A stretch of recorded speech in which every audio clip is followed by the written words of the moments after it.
Digby Neck in Nova Scotia is a pristine rural fishing community. Bilcon, a U.S. corporation, proposed a quarry and shipping terminal on Digby Neck near the habitat of endangered right whales. But the quarry project failed an environmental assessment.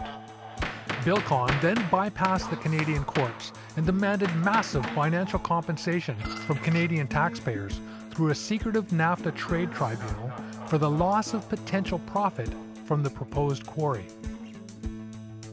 The tribunal awarded Bilcon $7 million, and the Canadian government wasted millions more fighting the claim.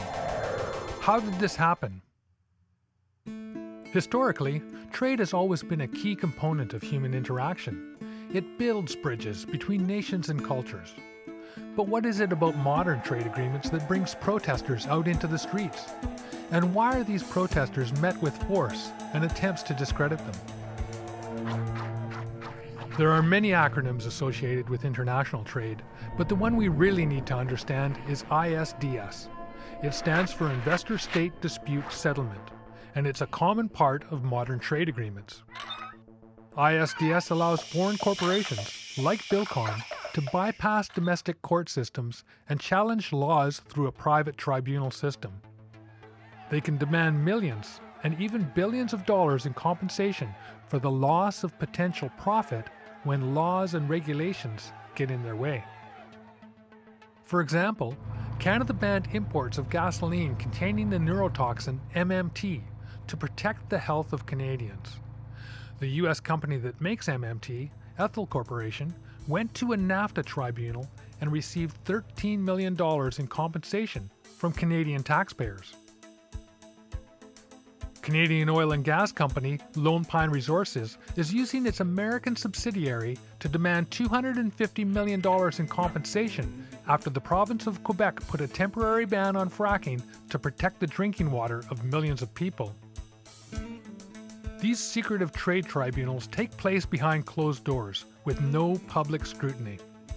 Under some treaties, like the Canada-China FIPA, the public may never know that a tribunal even took place, or that financial compensation was paid by Canadian taxpayers. Trade tribunals are not like real courts. A tribunal is made up of 3 corporate lawyers. These lawyers switch roles in different arbitration cases. Sometimes they work for the corporations, sometimes they defend governments, and other times they act as the deciding judge. These elite lawyers earn $1,000 an hour or more. The law firms they work for have a vested interest in the ISDS system.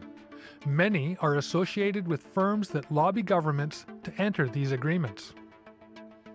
Under these provisions, Canada is the most sued industrial country in the world. So why have successive Conservative and Liberal governments supported investor-state dispute settlements?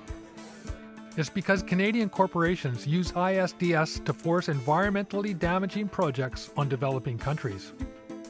Canadian corporations have been awarded $2 billion in compensation through trade tribunals and have filed claims for another $10 billion.